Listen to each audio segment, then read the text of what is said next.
I think from my end, obviously, I would just say this as we get started with the season from my own standpoint with our own team, just a sincere appreciation from January on. This group has done a great job in terms of really a deep dive in getting better and growth. And, I know from my end, we're excited to get the football season going. Certainly a ton of respect for Coach Farley. This UNI team's a very veteran team like us in a lot of ways, really talented in critical areas, and I think it'll be a great challenge for us. So, Randy, if you want to get started, we'll roll. Yeah, Matt, last night on the radio show, you said, I think I got this somewhat close, that John asked you about the fans coming back to the stadium, 61,000 strong or whatever it is, and you said it could take some time for your guys to get used to that. That was interesting to me. What did you mean by that? Yeah, I think that's a very, I think it'll be a really unique dynamic this fall, and not just for Iowa State football. I think, holistically across the board, one thing last year when there weren't fans in the stands, I think that was a whole new dynamic. But you almost learned to appreciate the game in its own sense, where you took the emotion out of it from the fan standpoint of it, and you almost got down to football in the backyard again a little bit, and you realize that you create your own momentum. And I think sometimes the mirage of a fan base, the mirage of game day experience, is a thing, and you have to realize it's a thing, but it's also a mirage. It really doesn't dictate the outcome of the game. You dictate the outcome of the game as the players. And so I just think there'll be a heightened sense of energy. There'll be a heightened sense of emotion that will be created from, a fan base and the energy of a crowd.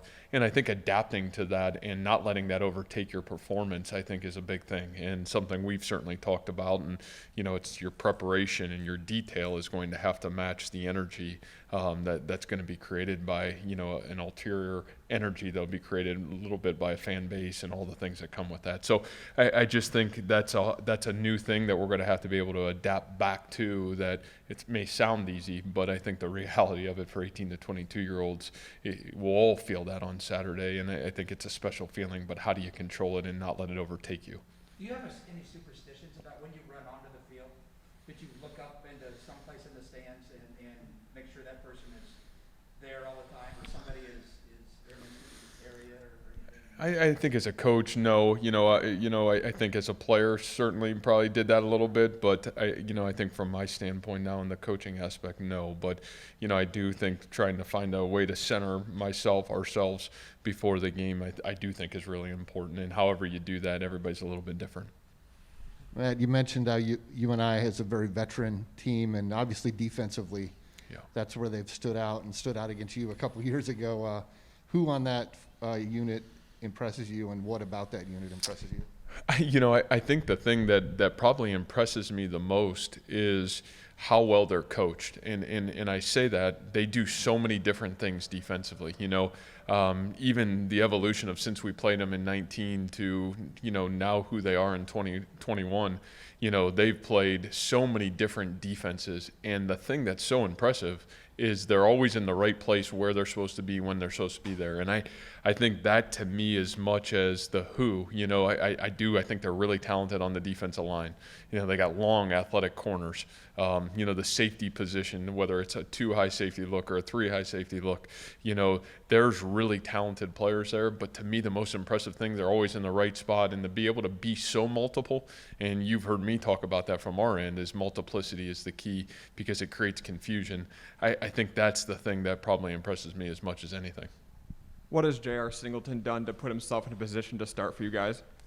Well, I think JR has come with a mindset since January, and he really flashed at times last fall for us, and I was really impressed with his veteranness approach at such a young age. I think that's one thing I've seen from young, talented players that have put themselves in the opportunity to play early in our program, is there's a great sense of maturity in how they go about their work, and JR brings that. JR is man, he's the same guy every day. He's been on a relentless pursuit to become the best version of himself that he can be.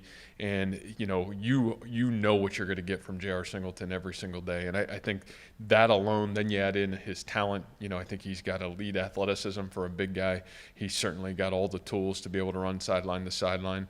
And so I think from his standpoint, it's the consistency of that approach that he's been able to display so far that's really allowed him to put himself in a great position to help our team be successful. When we talked to you earlier this month, you talked about how as a program climbs up the ladder, you can begin to feel it. I was hoping you could describe what that feeling is and what your message to your team is about the rung you're at now. Yeah, I think those were things, I probably would put that as, man, how we felt in 18, 19, 20, and I think to me, it's just knowing that the expectations that we have for ourselves in terms of what we've been able to create, who we've been able to come, there's a standard of excellence of how we do everything that is demanded day in and day out. And I think sometimes when you fall short of that, whether it's in the weight room or in practice, you really stick out. And whether that's a global team performance or that's an individual performance. And, I say this a lot in our own meeting room is, man, you can't hide here anymore. If you're not going to do it to the standard, it sticks out. And so, I think it's more of that mindset in terms of our day-to-day approach than it is anything else. And, I think early on you could kind of hide because it was easy to talk about it, but it was hard to show that. And now I think it's being shown by some of the top players in our program and what that looks like, what that excellence looks like day in and day out, and really holding those guys accountable to it, but also everybody else in the program. You talk a lot about how the standard is to become the best version of yourself. How does that get redefined, or how did that get redefined from January to now? Because obviously the best version last year is going to be different than this year, theoretically. Well, probably to the outside world, maybe. I think to the inside world, it started back at square one with every one of our individuals. How does Mike Rose become the best version of himself? To how does a guy like J.R. Singleton, who's never played a game for us yet or played a lot of snaps for us yet, become the best version of himself? Everybody, I think that was the one unique puzzle that I had to put together, and myself, our staff, our strength staff, is how does this team become its best version of us? And you've got so many different dynamics. You got a set of veteran guys that have played a lot of football. How do we improve those guys? How do those guys take another step forward? We got a big chunk of guys that have played marginally, and some guys played with success. Some guys haven't played with a lot of success. How do we get those guys and figure out the consistency and be able to get those guys to play to the level of excellence we need? And then, man, there's this whole group of young guys that haven't played it down yet. How do we get these guys in terms of improvement and growth? And so I really think for us, this has been the most unique puzzle that we've had to put together, just because you have so many different guys and so many different groups of guys that needed so many different things. And I think that's been the unique challenge, honestly, for this football team to come together. And I think it'll show, man, did we put it together right? Are we on track as we get into the competitive element of the football season? And now you win or lose a football game. Those are the things that are exciting as the coach. But that's been the challenge really in the offseason for myself and our staff. I don't think they've officially named a starter at quarterback yet, but Will McElvain's back, and you guys obviously played against him in 2019. How have you seen him maybe grow and studying him, and what did he do in that game in 2019 that maybe gave you guys some trouble? Yeah, I think, as you know, I'm a huge Will McElvain fan, just because I love guys that are competitive excellence. And I think the thing that when I watch Will play, he's an elite competitor. I really go back to the 19 season, and you'll watch the run that they make through the playoffs, right? And I think it's almost the national semifinal game where, he's leading that football team and plays break down, tough situations come. You go to that playoff game at South Dakota and South Dakota State, and it's an incredible football game. And he makes two critical plays at the end of that football game to continue them in the tournament, and continue playing. And so I think, to me, what he brings to the table is he's an elite competitor on every play. You watch how he approaches every play, and he's playing every play to win every single play. And to me, that's impressive. And when the quarterback's got that dynamic, that mentality, your team feeds off of that. And he certainly has shown that, and I even last season, I mean, I somewhere down the line was out for a little bit. I came back that last game they played against North Dakota State. He was outstanding. I thought he was elite. And so be a great challenge for us, just because anytime a quarterback's got that mobility and mentality, I think that he gives their team a chance to win week in and week out. And I think he's shown that really every game he started, they've had a chance to win that football game. What has Darian Porter done to work himself into a position to play more snaps on Saturdays, and how is he emblematic of that young group you talked about, being excited seeing them out there more? Yeah, I think when I think about that group at receiver, there's two guys that have really, since January, made this, I would say, transformational change. And Darian has been one of those guys. Easy Anderson's been one of those guys. And, I think both of them have started with, how do I become the best version of me? I think both those guys had incredible January, February, March, April, and May in terms of their physical growth process. I think Easy went from 212 pounds to 230 pounds. Darian Porter, almost up to 200 pounds, and a guy that can really run and a physical football player. Both guys can play on all four of our special teams almost in every situation and bring a unique dynamic. And then I think, again, earning the trust of what they did in all those other areas as camp went on. It was like, man, these guys are now earning more reps on the offense, and then all of a sudden more opportunities became these moments in camp to do something, and they showed up. And so, I think for both of those guys, I'm really proud of them. I think both of them have really high ceilings and are just kind of getting started in terms of overall what they can give this football team and this program. On the depth chart, kick returner was listed as TBD. I don't think that's a player on your team. So who are some of those people competing for that kick returner spot? Yeah, I think, again, we've talked about guys like Brees has been back there and been able to do some different things for us. Xavier has been back there. Jalen Knoll's been back there. There's a lot of guys back there that, we feel really confident with the ball in their hand. And so, I think that's kind of a, until you get into the season and see what it is and kind of see where we're at, I think that's kind of a revolving door right now until, we can really get some live looks at exactly what that looks like for us. But I think we feel really confident with the guys and the names that could be back there for us. And then on the offensive line, the right side of the line, both right guard and right tackle, you have three guys, Daryl Simmons, Derek Schweiger, and then Derek Schweiger and Remsburg. How fluid is that right side of the line right now? And, I mean, all three of those guys are proven, so how confident are you that you'll figure something out there? Well, I think I'd say there's a lot of fluidity in the entire offensive line right now. I think there's a lot of competition. The left side's not nailed down. The right side's not nailed down. I think, you better come to practice on Tuesday and Wednesday if you expect to play on Saturday. And so now, confident, man, I feel really confident because I think a lot of those guys have earned the right to have that conversation where, there's 8-9 guys right now that are competing to start on Saturday. And, who's playing, how much are they playing?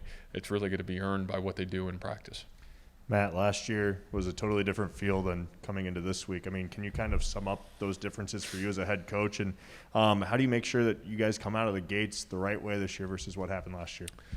Yeah, well, I don't know if there's ever a guarantee, because I think, again, the dynamics changed. It's a total different dynamic. And, I think the biggest thing is taking what we learned a year ago. I would say the biggest difference is, there was probably a week and a half period where we didn't know if we were playing or who was playing or who was even able to play for us in preparation for game one. And, at least we know what we're preparing for.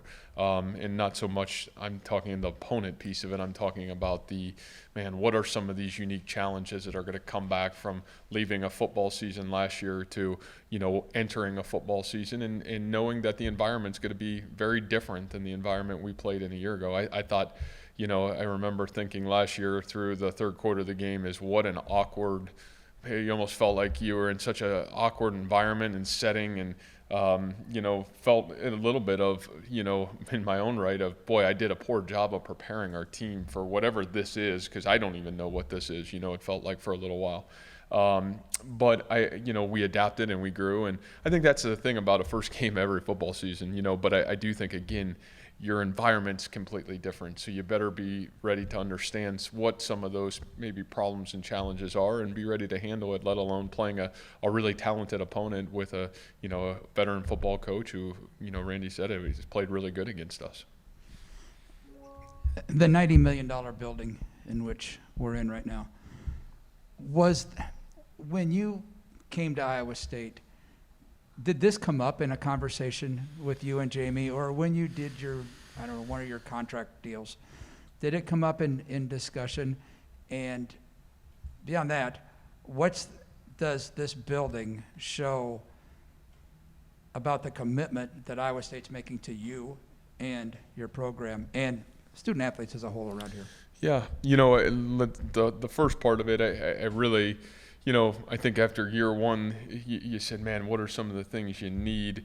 You would hope to catch up. We needed a new locker room, and I think really our conversation, Jamie and I's conversation, started with, man, how do we create a new locker room? And at Iowa State, where you're in a setting where you'd love to give your kids just some space, where they've got the ability to, whether it's a players' lounge or something like that. We didn't have any of that, and you got to remember, you're talking 5 years ago, we didn't even have an athletic, feeding our guys program within our walls. And, I think by at that time, probably 90% of football had some of nutrition plan. And so, I think where we're at today is we're catching up to where everybody else has been and is at. And, I think from my end of it, you then look at Jamie did a phenomenal job, President Winterstein, of putting a vision, not just for football, just for, the student athlete piece of things. I think when you go up to the third floor and you look at the student athlete academic center, what we've got the ability to do in terms of housing, tutoring for all of our student athletes, I think outstanding. The nutrition piece on the fourth floor, phenomenal. What they were able to do there for all of our student athletes. And I know right now it's just football as we're kind of opening and working out the kinks, but, I think soon be open to all of our student athletes. And then, I think you talk about even life after athletics, and certainly in the football world, I've talked a lot about that in our own program. And to be able to house all that in one place, I do think that's been a huge commitment to us, our program. And I just think, again, student athletes want to see, man, what are you doing, and what are you doing to put my experience as the best experience we possibly can have? And I think anytime you can show a commitment from the athletic department, from the university, I think that's huge. And so I just think sincere appreciation from my end, really excited about what's opening up. We're just kind of getting in here and getting used to it, but I think it's certainly been a huge benefit for our team already in a short amount of time that we've been able to be here. I don't know how much you followed this story, but I'm just interested to know your thoughts. Zeb Nolan's probably going to be the first guy to ever join a program as a graduate assistant and be the week one starting quarterback for South Carolina this week. What are your thoughts on that? And then what do you think has allowed Zeb to be able to do something like that? Yeah, I'm excited for Zeb. I knew Zeb was going to, he had texted me when he was going to go to South Carolina as a graduate assistant, which I thought, I had met Coach Beamer right before the Big 12 championship game last year, as he got named the head coach, I think right before our game, and felt like, man, what a neat guy, and felt like he's going to do a great job. And for Zeb to be able to get his first experience going there as a coach, I thought would be really good for Zeb and to start his career. And I think circle back to what would allow Zeb to be successful. I think Zeb, coming from a coaching family, I think for Zeb, the ability to, he's already done that one time, went to a great program around great quarterbacks, around a great football team, his ability to adapt. And, I think if I read the story right, there's an injury there to the guy that maybe was going to be the quarterback. And I'm sure Zeb's gone in there and been a huge asset in terms of helping the players prepare. That I think it makes sense that this opportunity came his way and he was able to capitalize on it. So I'm excited for him. I'm a big Zeb fan. From recruiting him at the University of Toledo to recruiting him here, his family, what he's about, what he stands for. Zeb's a great kid, and great for him. Hopefully he can do a great job for those guys. Matt, you mentioned the young receivers earlier. I'm curious what stood out about Jalen to allow him to make that too deep. Yeah, I think very similar to some of the things that I talked about in J.R. Singleton's standpoint, the maturity and understanding of accountability to be your best day in and day out. And I think that's really hard for young guys to understand that. I think sometimes it's repetition and training age that allows great players to play great all the time. And yet, from January to where we are today, I feel like Jalen's been on a mission to prove that he has that kind of maturity in our program. His work ethic in the winter program was exceptional. What he did in spring was exceptional. His summer was exceptional. And, that leads into fall camp where he had opportunities to prove what kind of football player he was. And I would say there were moments where he was exceptional there. And so, I think he's really put himself in a position to help our football team. How much, which ways, I think that'll be a growth process as the season grows. But really excited about Jalen and certainly what he stands for. What's your prep been for UNI like, given how disrupted their season was at FCS, even more than you guys had, and then losing their OC a week before the year? What's just been that dynamic been like? Yeah, I think the biggest thing is when I think you prepare for UNI. Number one, I almost feel like in the spring season they had so many challenges in terms of some injuries and whatever came their way that it was maybe a great benefit to them because they got to play a lot of guys, and a lot of those guys played really good football. And to be honest with you, I think playing football games in the spring is probably going to allow them to get off to a really good start of playing football. It's not so long ago that they played in a football game. And, I think for me, when you talk UNI, I always think of Coach Farley because I think one of the things that he has always done, and I talk about complementary football, they do a phenomenal job of playing complementary football. Every game that they play in seems, right down to the wire. They always give themselves a chance to win. Their defense complements their offense complements their defense, and they do a great job on special teams, making sure they don't make mistakes and give themselves a chance, especially with some dynamic playmakers at the returner positions for them. So, to me, I think no matter what's going to change schematically, it won't be far off because I think Coach Farley does such a great job of manipulating those pieces and putting his team in position to be successful. Do you need to remind guys of 2019, or are there enough players that live through it? Yeah, I mean, to me, you can talk. I think for us, and it's not even about a single team. I think it's 2020, 2019.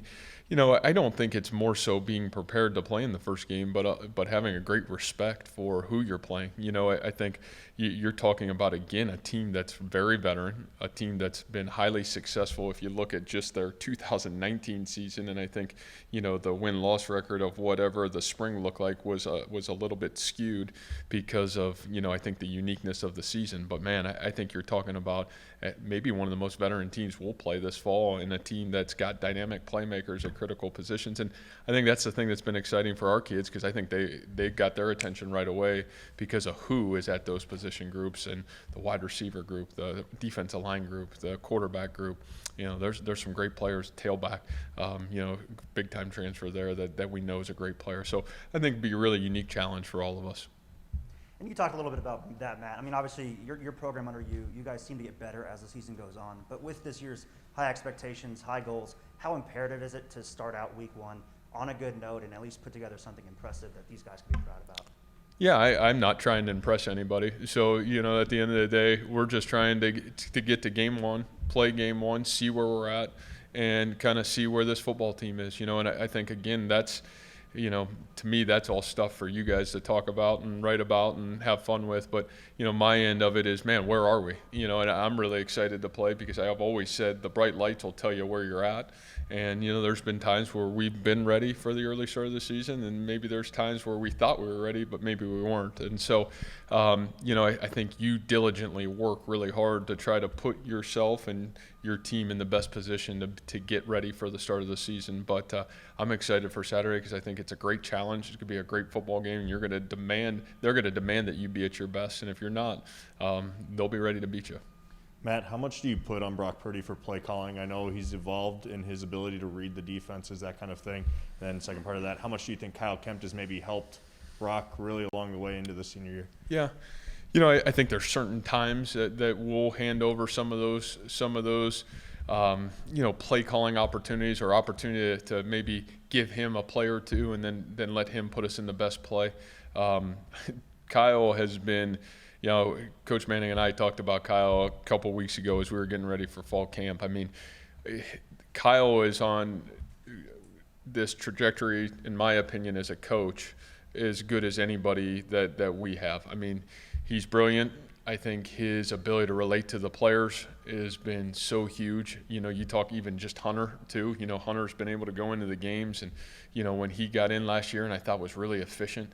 And so much credit, honestly. Coach Gordon does a great job, but to be able to have a guy like Kyle who's played in the system, that understands it, then the emotions of it, and then also, man, he's been the guy that had to be kind of waiting, and he's also been the guy with all the pressure on his shoulders. I just think his relatability to our players has been really special, and to have him in our program, I think it's been huge for all of us. I think he's a calming force on the sidelines.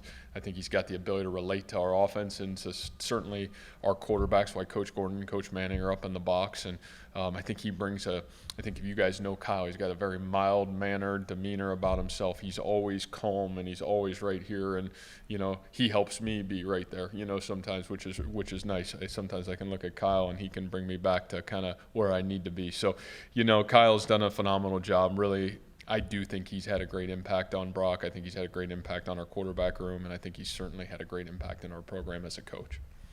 Matt, you opened fall camp and said that this team was well over 90% vaccinated, and you hoped by the opener that they would be close to that 100%. Are you there yet? And I guess what was your message to the team to get to that point? Yeah, I don't know if I had a message to get to that point other than, you know, again, I know I talked about at the beginning. I think our job is to just continue to try to, you know, give our young men the best information of how to keep them safe, how to help themselves moving forward. And, you know, that's really, you know, our job in terms of a teaching aspect of it. But, you know, again, I let all of our guys make the best decision for them and their family. And, you know, are we closer to it? I think we're a little bit closer to it. Are we 100%? We're not. But, you know, those are all things where we'll just continue to handle those situations as they come week in and week out for us. Matt, when you look back at the offseason and everything you did last year, did it feel like it took a while to get to this point? How does the offseason kind of feel to you year in and year out? Does it change? Yeah, I think every year is a little bit different. You know, to me, there's been so much change in this offseason for us, and I think the uniqueness of like the challenges for myself and maybe our staff and everybody, you know, in the program in terms of, geez, how do we find the inches and the growth that we need to make in our program, and it's going to create all of us to do some things differently. I think that almost there was a great enjoyment of change and kind of got us out of our comfort zone. I think really forced us to uniquely learn and do different things and really do it in the best benefit of, man, we're doing everything in our power to put our kids in the best position to be successful, all of our kids.